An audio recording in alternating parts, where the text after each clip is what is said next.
Welcome to a new series of Wicked Problems. In this series, we're going to be looking at electric vehicles and charging and the rest of the ecosystem in which they exist. I'm very excited today to be joined by Jordan Brompton from Myenergi. Jordan is a business leader, tech entrepreneur, and sustainable investor. She's the co-founder and chief marketing officer of Myenergi. Myenergi being a global leader in eco-smart home energy technology. Alongside forging business relationships, Jordan is responsible for driving the day-to-day corporate strategy and fueling the long-term international expansion of the company. We're going to be talking today about her personal journey and also the journey of the company itself, where the market is now, what we might expect in the future, and as any good podcast does, we'll be looking at the zombie apocalypse, so be warned. I hope you enjoy, and do join us for future episodes where we'll be expanding our look into the world of EV. Enjoy. Welcome, Jordan, to the Wicked Problems podcast. It's a fantastic pleasure to have you here. I'm really keen to talk to you, and I'm looking forward, and I'm sure that people watching and listening will also really enjoy this chat that we're going to have. Thank you so much for having me. And the reason I'm really looking forward to talking to you, because it's been an amazing journey, hasn't it? And I think it'd be really nice to just cover the sort of, how did this all come about? How did you get to where you are? I mean, you're chief marketing officer and founder, or co-founder, I should say, of Myenergi. And I think it's just a really fascinating story that started at the beginning. Yeah, thank you. So, myself and Lee Sutton are the founders of Myenergi. So we set it up in 2016, but our journey actually started a little bit before that. So I've worked alongside Lee for, I keep saying 12 years, but I've probably been saying 12 years for about 15 years. I think it's a long time. I've known him now. And it all started in a little warehouse. Well, not even, I say warehouse, it was like a little shed. It was actually a shed in Binbrook that looked like a doctor's surgery. We took over one part of it. I came about this little role after I'd been looking for myself on a round the world trip and not really sure what I wanted to do. I think I was like 20 years old, 21 or something when I first met Lee. And I stumbled across this little unit where these 5 engineers were hand soldering these little devices to sell to the solar industry, to electricians in the solar industry. And what it did was this little device that Lee had invented, because he was a self-taught electronics engineer. He was a solar installer, he was a plumber, he'd retrained in all sorts, but he was also tinkered with electronics all of his life. And it was when he was on a job back in the solar boom, back in the day when everyone was getting paid for the feed-in tariff and everybody was going mad getting solar on the roof because the paybacks were amazing. A customer actually said to him, it's all well and good having this solar, but what am I going to do with it all day when I'm at work and I'm exporting it to the grid? I get paid for that regardless, because at the time he got paid for what he generated. So he was like, and I can't afford batteries because they're extortionate. So can I just not set a timer on like my immersion heater or something? And that just sparked like something in Lee's brain to be like, I'll go home, Google it and see if I can manufacture a little device that controls the immersion heater from the solar. Yeah, I went to work for him back in the day and very quickly was like the gobby one out of the 5 engineers. Like, how do I sell this to more people? How do I brand it, help you brand it? How do I sell it to like electrical wholesalers so that you can sell it to more electricians? And the business sort of snowballed from there, and mine and Lee's relationship snowballed from there as friends and co-workers. And he's really shy and a genius, and I'm the gobby one and the business savvy one. So I've always sort of had businesses. So is Lee, by the way, he's business savvy as well. But we've both had our own businesses in the past. And it was just after a round the world trip when I didn't know what I wanted to do, stumbled across him and actually ended up finding my complete passion for the renewable industry and my little niche where I really excelled. So unfortunately, that business, well, not unfortunately for me because it all worked out in the end, but unfortunately for Lee at the time, that business went into insolvency because the feed-in tariffs were pulled. And I was gutted, like wanted to keep going with him, but the other shareholders wanted out at the time. So Lee went through a really tough few years and we parted ways separately. Like I went off to do another distribution business in cycling of all things. And Lee was finishing up that business. And then in 2016, he knocked on my door and was like, you always said you wanted to go back into renewables. You always said you wanted to work with me. And you always said you wish you'd been involved from the start because you'd have done things very differently. So now's your opportunity. Do you want to join forces? And that's when we set Myenergi up, and with no brand, no products, no IP, so we had to redesign everything. No manufacturing equipment, so we had to pump all of our own money into what is now Myenergi by taking bank loans, raising loans against the house, credit cards. My goodness, big risk. A big risk, yeah, but I had faith in the market, even though it was dead at that time, which was crazy. All bankers and people would say no. But Lee had an idea for a car charger that took the solar from the roof. Instead of diverting it to a hot water tank like we've always done in the past, we could divert it to electric car charger. And that is what really excited me. And I loved the industry of self-consumption and taking people virtually off grid. Like, I saw Lee's brain bigger than he even saw it. Like, I saw his ideas bigger than what he even saw it. So yeah, in 2016, we just started marketing it. Lee and his team got back in the shed and started developing some new products. And I went out there and started selling them with a data sheet. And the rest is history, as they say. I think it's really interesting what you're saying about, so he thought, okay, well, somebody's come to him, got the solar thing, and I want to be able to do something else with the electricity. So Lee's come up with this idea of, we've got the charger. And now what Myenergi does, and I think this is quite interesting. Well, for me, it's interesting because a lot of companies, they either do a car charger or they do a battery or they do PV. There's not that many, and I know there are some, but there's not that many that connects it all up. No. And I think that's the interesting bit, because it's not, yes, you could really niche down and just do one thing, but you guys haven't. You're trying to make that connected renewable journey. Is that fair? That's completely fair to say, because when we started in the market, we started with our ready product, which was the hot water tank, because we knew that it made sense to utilize all of your energy in the home if you've got solar. And then we saw the gap in the market for a solar EV charger. So we were the first in the world to develop a solar EV charger, but we had the added niche and USP that it worked with the Eddy product, the water heater. So you could be splitting your load from the solar. You could say, send half of it to the car battery, send half of it to the hot water tank, or prioritize. And that was a massive USP for ages, and still pretty much is, because we've got that tech patented, and how it all operates together. But because Lee was an electrician as well, he really built in lots of other features that the market weren't even thinking yet. Like, smart charging wasn't a thing, like load balance in the house. So if you don't have solar, you'd still benefit from having our products, because your main fuse won't get too hot and it won't create too much power strains on the grid or on the house, because you can load balance. So say you come home on an evening, strike up your immersion heater or an electric shower, and you're cooking and you've got the TV on and you've got your car plugged in. Very soon your main fuse is going to get hot. But our product was the first to load balance. So to say, check the priorities. So if the house is consuming, you lower the charge to the car, and then ramp it back up when the shower's turned off or something like that. So we were the first to build in all this smarts around home energy management systems. We call them HEMS systems. And that was really because we saw that, if you start plugging in millions of electric cars, you're going to quickly soon have constraints on the grid, and you're going to quickly soon burn out your fuses in your home. So we was like, how do we make sure that we don't have a diesel gate again?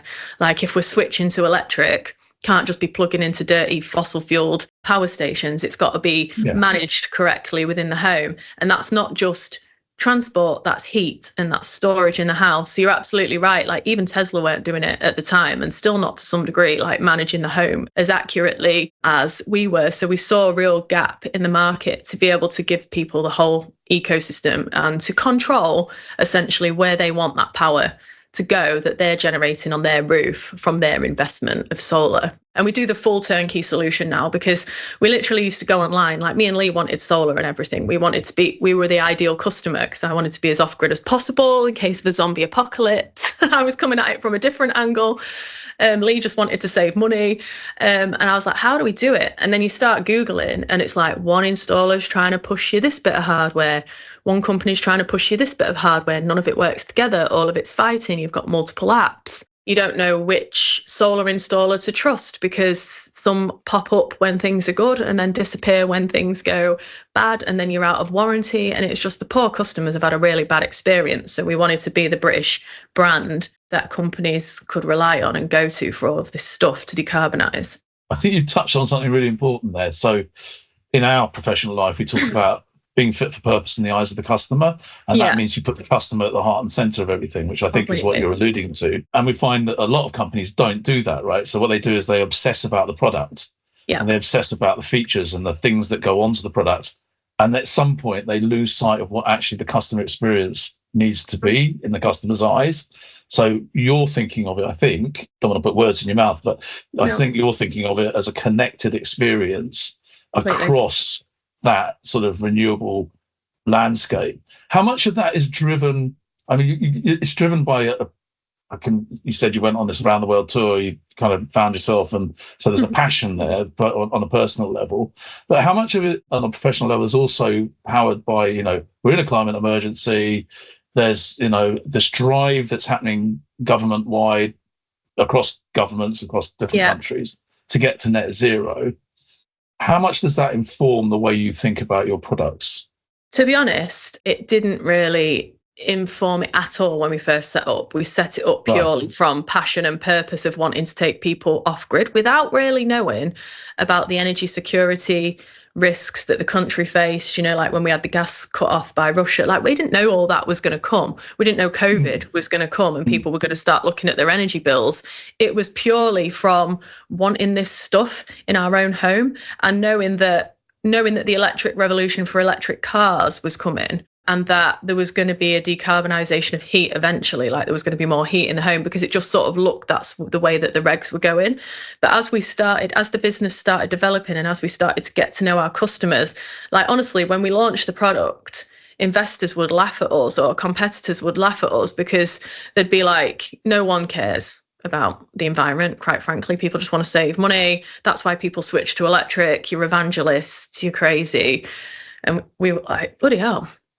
Quite surprised by that, but carried on anyway, just because we had the belief in what we were doing. And also because I'm quite fed up of the system, like telling you that you've got to drive diesel because it's better for the environment. And then that turns out that was a total scam. And I looked at electric like, what does this truly mean? But when I realized that you could power it from your own energy and you could power it from green energy providers. And then when we started modeling the numbers, like looking at, if you had millions of homes connected and you could start then balancing the grid potentially with services, as long as the customer opts in to do that and is in control, because I'm a big one on that. Like the customer always has to have the control and say. But if the customer can earn from saying, right, you can turn my Zappy, for example, my car's going to be plugged in overnight. If you want to support the grid with my Zappy, I'm happy to do that, but you pay me for it because it means I won't be getting that little bit of charge for a few seconds or for a half an hour or whatever. When I started to understand the power of like smart connected homes, it really started to play into the bigger picture and how we sort of started to steer the business as we started to scale. So no at the beginning, but yes now, when we can see the true value of having smart tech in the home for the customer and as a business opportunity, it's huge. So I think it's like 1 million connected homes in the UK would give us 7 gigawatts of power. And to put that into perspective, like Drax is 4 gigawatts. So it's and that's one of the biggest. 2 Drax. Yeah, and that's just by having electric cars parked on driveways and hot water tanks connected, or a mixture of battery storage or whatever. Being able to flex those loads, it's just flexible power that's available at any given time around the country. And I just think that's wild, and so promising, because by having that means that you can then start to allow larger scale renewables onto the grid. Because if the homes are all self-sufficient, which is a big bulk of the energy usage, and transport's decarbonised, you can bang on as many more large scale wind farms and solar farms as possible to power the bigger infrastructure stuff. And I think that's a really exciting place to be for energy insecurity, energy independence, little micro power stations on your home that you control, and you can control where the energy goes and you can earn from. There's reoccurring revenue streams for customers. I just think it's such an interesting landscape. And yeah, it all stemmed from just wanting to take customers as off grid as possible. So that when the zombie apocalypse comes, you can still have a hot shower. Yeah, basically. Excellent. Well, no, I think that's a good way to start a business. I looked at your LinkedIn profile, looked at some of the posts you've done, and I noticed you talked about, there's some amusing posts like, why is it called Zappy? Why is it called Eddie? Why is it, that was quite amusing. And hopefully you haven't designed something called Zombie, but I do. That's going to cause the apocalypse. No, don't. That's Elon's job. You've seen those robots. I'm scared. Yeah, they spookily look like the robots in iRobot. Yeah. I know. So I'm I scared. thought, I'm scared but intrigued. yeah, exactly, both at the same Yeah. time, right? But I've also seen you talk about things like, you've had to face into a lot of myths that people come up to you and they go, I'll never drive an EV. EVs will never take off because of this or that or the other, right? They burst into flames every few miles, and they are myths, I think. Are you seeing that landscape change and people are becoming more attuned or receptive to the whole EV world, or are you still seeing a lot of myths perpetuating?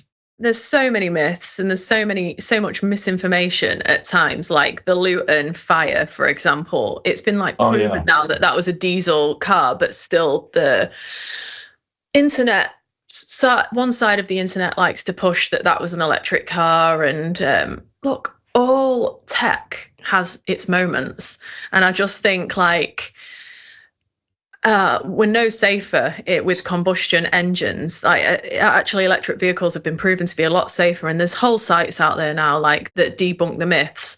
I think when COVID hit, consumers really started to pay interest to all this stuff, and it started to gain momentum fast. And companies like ours just took off out of nowhere. It was crazy. And I really thought, because I've worked in the renewable space for many years, I used to have to bang down doors and myth bust all the time. But I found that in the COVID time, people were starting to come to us, and I was like, this is new, this is nice. Customers are coming to us without me having to bash down doors to tell them that this stuff's good. And then as it gained momentum far faster than anybody anticipated, it then started to become politicized. And it wasn't politicized before. It was just the right thing to do. Going as green as possible or being as sustainable as possible wasn't really used as a political weapon, but now I feel like it is. And that's a shame, because it's steering a lot of negativity. And I like to try and, we're a green business, but we're not perfect, right? We've still got to make tech. It's still going to have a carbon footprint. It's the longevity of it.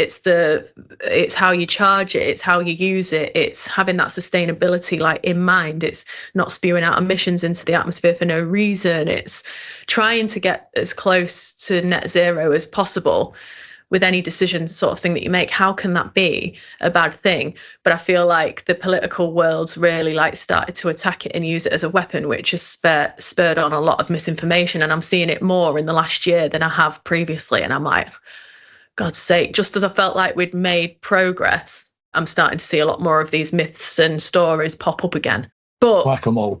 Yeah, but there's loads of sites out there now that are mything it or debunking it, and there's real proof, there's case studies. People have been using this tech for a long time, like solar and things like that, and now it's not heavily subsidized and people still want it, which means that there must be the benefit to it. And people have been driving electric cars now for 10 years or so, longer obviously some people have, but I mean more mainstream, it's been in the last 5 years or so.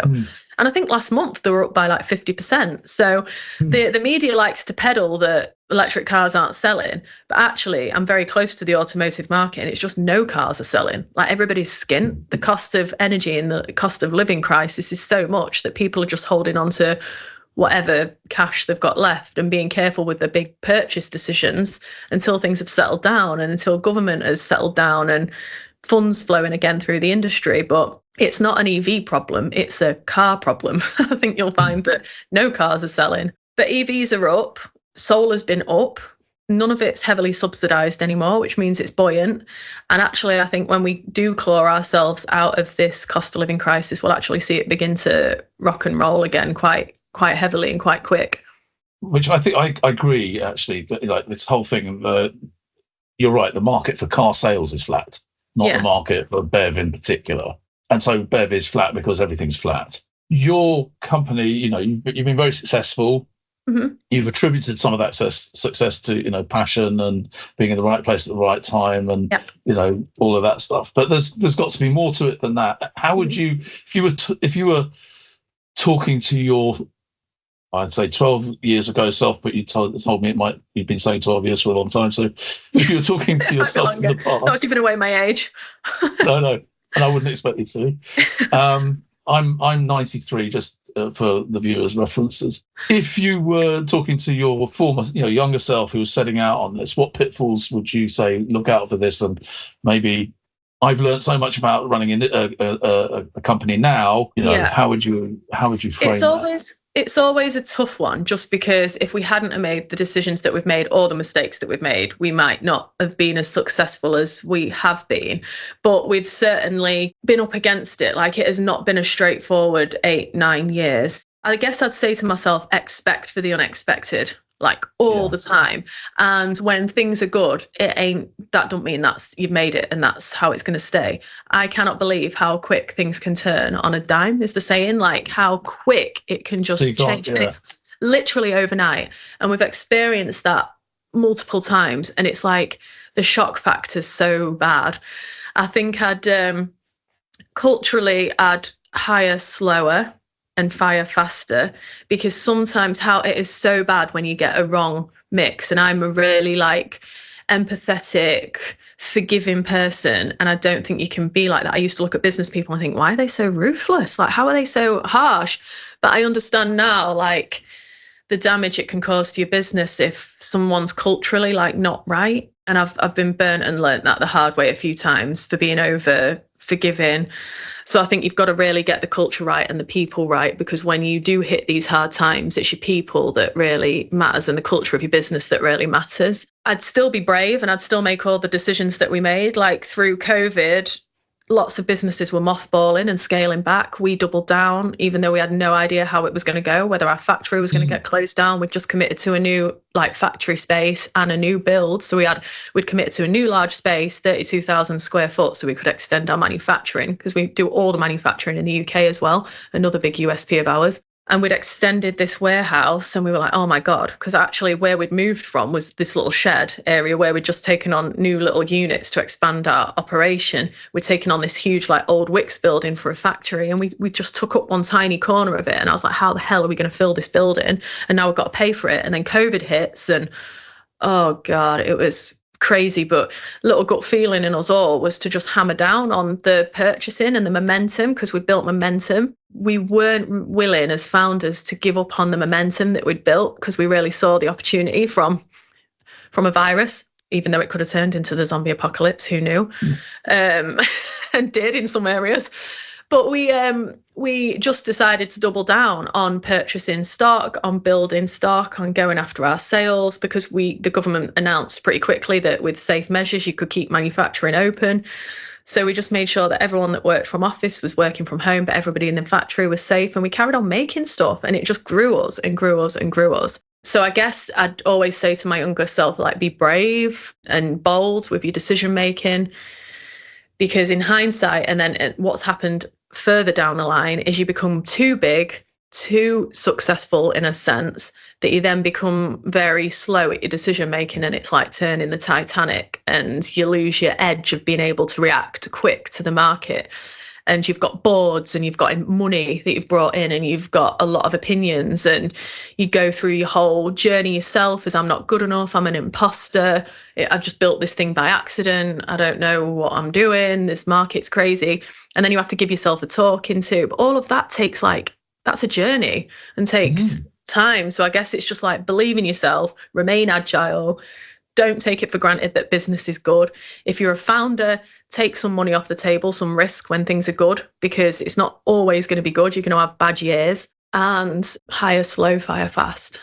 And thinking with a view to the future, what challenges do you foresee in the? I'm thinking as an industry, but also as a business. But what challenges are you seeing coming out? I say our way, but the industry's way, and how do you think everything, as an industry, we're in a good place to react to them?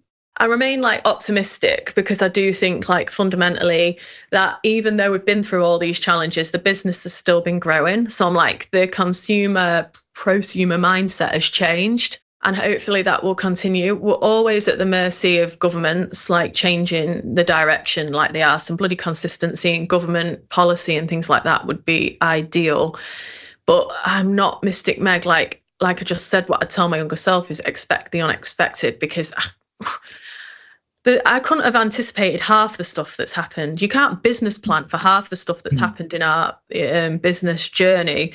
I think it will pick up. I think we're in a lull, and I think the money markets are starting to see money flowing again and confidence. I think we just need to get this budget out of the way. I think we need to get the US election out of the way before we can really give a solid sort of view on it. And I think everybody's just nervous at the minute and hanging on like to the cash. And I mean like the big institutional cash, like it's not flowing, it's not moving. I think when that starts moving and confidence starts building again on the sector, it'll come back because it's the right thing to do, and because people that have got it believe in it and benefit from it and save from it and earn from it.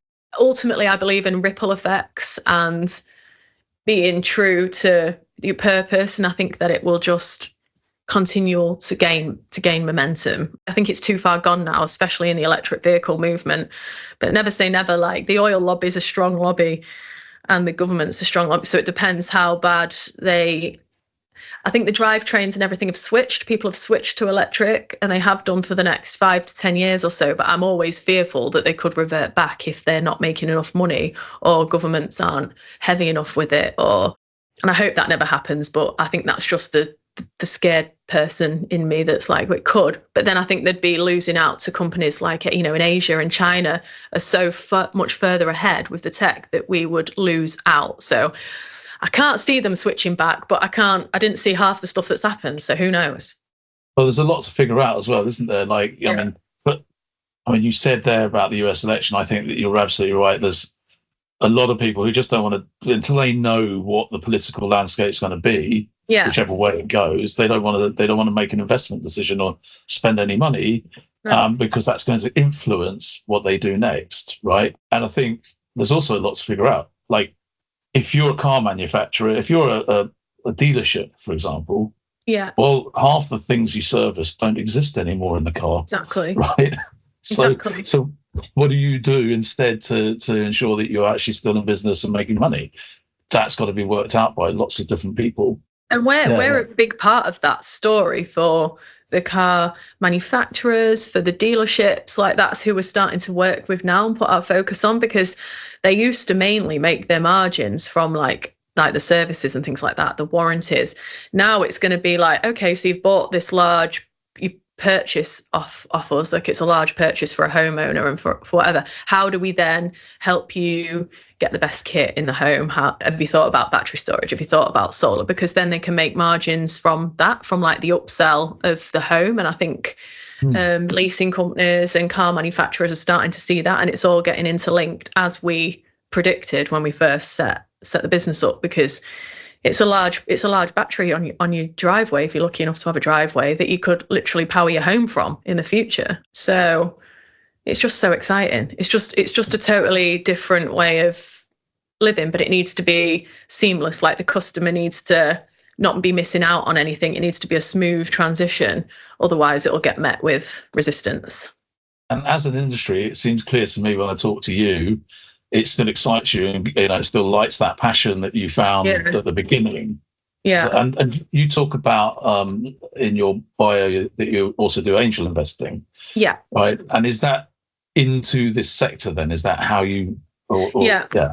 So I just love technology, and I love startup. Like, I'm an entrepreneur at heart. Like, I've had multiple like little businesses and worked for myself. Like, growing up in Grimsby, there wasn't many options. Like, I didn't go to uni, wasn't academically smart. I just had to start hustling from literally like the age of 12, 13.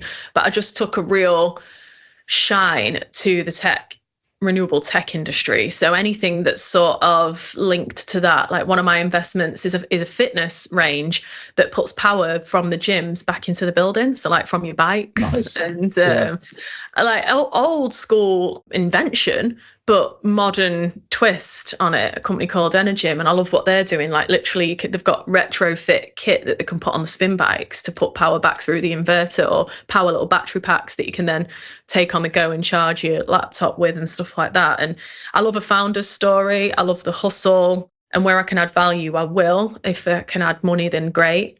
And then another one was like a heating solution for refugee camps from little solar panel and then a heat mat to keep families warm instead of having to burn rubbish and get poisoned on refugee camps because it's a real problem. So there was this, and it was a young female engineer, which I idolise because I didn't even know what engineering was at that age. If I had my time again, I'd probably go back and do some engineering courses, and I might if I'm ever got the financial freedom to not, or got time back from Myenergi that means I can. But yeah, it was a female engineer that put together a little battery pack, and she's got some IP in it in this mat, and she's out actually at this moment in I think she's in Nepal, testing it out and getting a real case study on this mat, how it can keep a family warm in the refugee camps.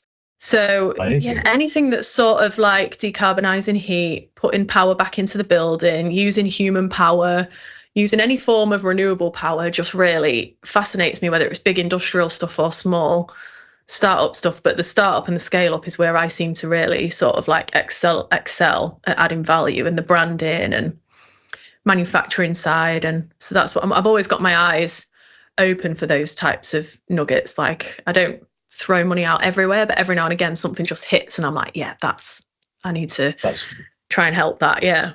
If people want to know more about Myenergi, presumably they go to myenergi.com. Yeah. If they want to know more about you and the stuff that you get involved in, is there somewhere they can go and have a look? Yeah, I mean, all my social media, I use Instagram and LinkedIn the most, a bit of Twitter as well for a bit of a stronger opinion on stuff. I use different platforms for different things, but I guess for the business side of it, it'd be LinkedIn, because I'd like to write articles on there and thought leadership pieces about the industry. So yeah, that's where I channel them.